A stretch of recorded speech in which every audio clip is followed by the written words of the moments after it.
catastrophe, winter, you will all die. Good morning guys, today we're gonna test my new diesel heater. And as some of you might know from my previous video, I've made a box out of the jerry can to carry the heater on the top of my car. And today we're gonna find out if it's going to work with a power station. A quite small power station that, to be honest, doesn't have enough power on paper to work. So technically it shouldn't work, but we're gonna find out. So what do I need the diesel heater for? I really hope that this is kind of a game changer to be able to go camping and overlanding more often during the cold months of the year. But first of all, we have to find out if the heater works together with a power station. Because what I don't have is a dual battery system, so I only have the small power station, and as I already said, it shouldn't work on paper, but I have an idea. There we are, G-Class playground. So, German media warned the last days, don't leave the house, stay at home, catastrophic storm, catastrophe, winter, you will all die. So that's why I thought, let's get out and check out if I will survive to test out the new heater, because it's about minus 3000 degrees Celsius. You know, Celsius, the strange thing where water boils at 100 degrees, it freezes at 0 degrees, not the absolutely logic Fahrenheit where water boils and freezes whenever it wants to. So here we have the power station. Let's turn that on. At the moment it's got 55%. And here we have the heater, cheap little thing, small enough that I can put it under the G-Class, which should be quite good when it's raining. And here we have the jerrycan box that I made, where I put in the hose for the hot air. We'll see later. So at first, the hot air has to go inside the car.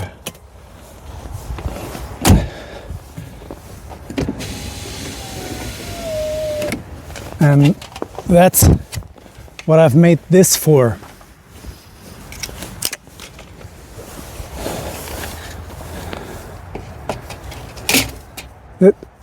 This fits directly into the rear windows, left or right. I have another one for the other side. Goes up like this, and that's it. In theory, this little power station doesn't give us enough current to start the diesel heater, because in the starting phase they need quite a lot of current. But at least in my theory, my head, I thought, what if I wouldn't run it with 12 volt, but use the 230 volt adaptation?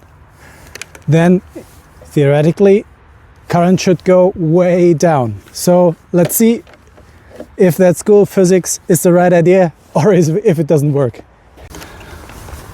So let's plug that in.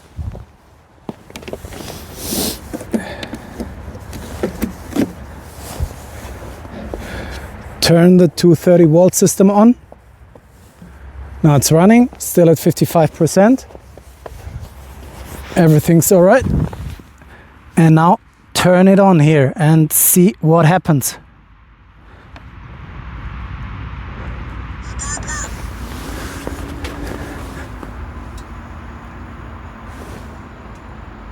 Okay, it's still on.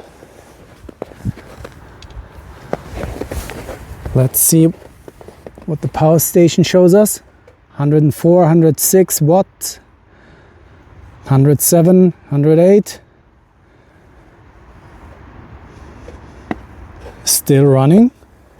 Good sign.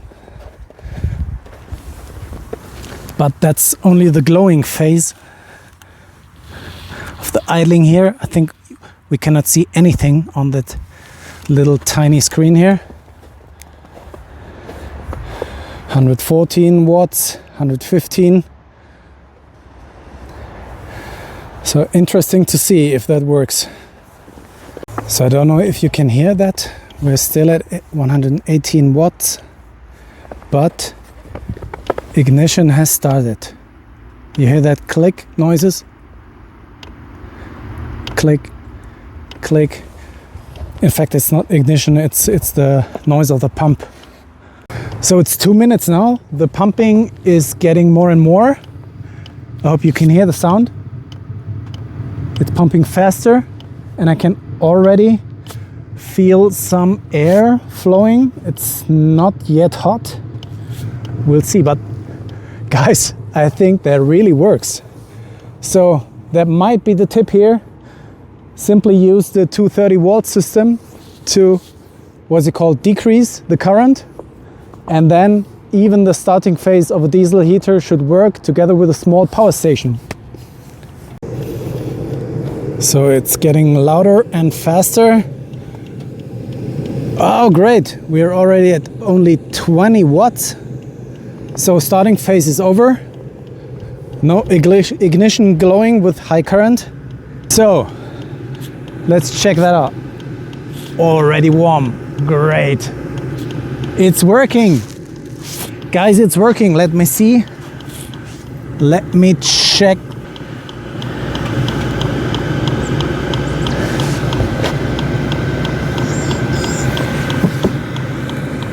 Now it's at level 3. So quite warm. I think there are 4 levels.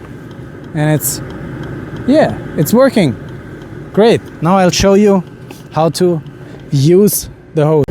And to use that hose, I'm simply taking it out here.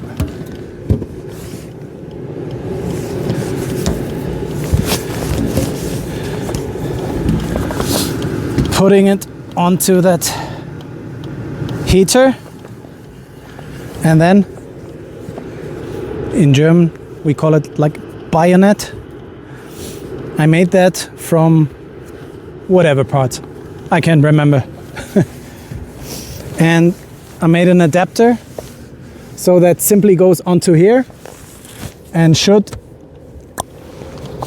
fit directly. So what we now have is hot air going in here. So let's try to find out how that feels. Let me close the door. So that's how it looks from the inside. The hot air is coming in here. I don't know if you can hear the noise.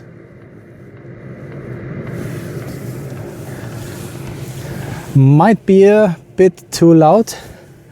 So maybe we have to find out how to make the pump less noisy, more silent, and yeah, tune that one.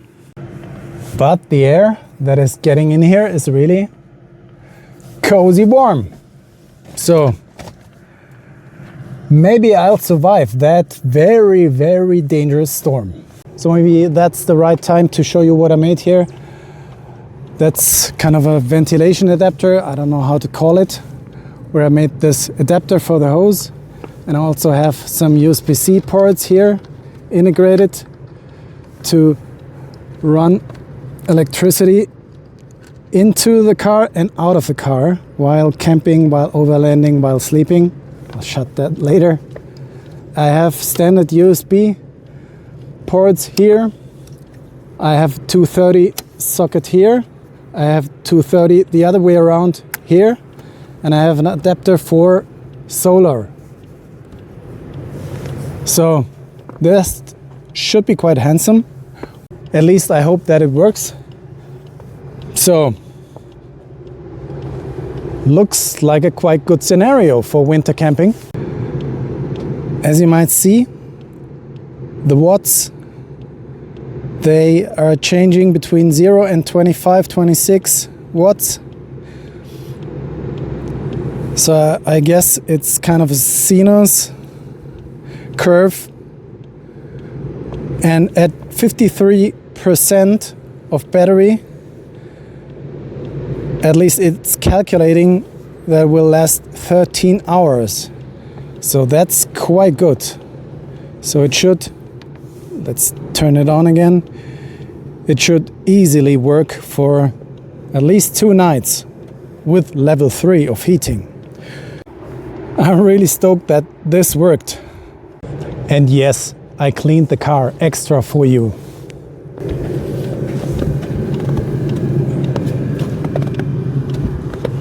So the overlanding setup for winter will be the heater packed in that box, the box stored on the roof of the car, and maybe make another box for the hose on the roof, and then for sure the roof tent additionally.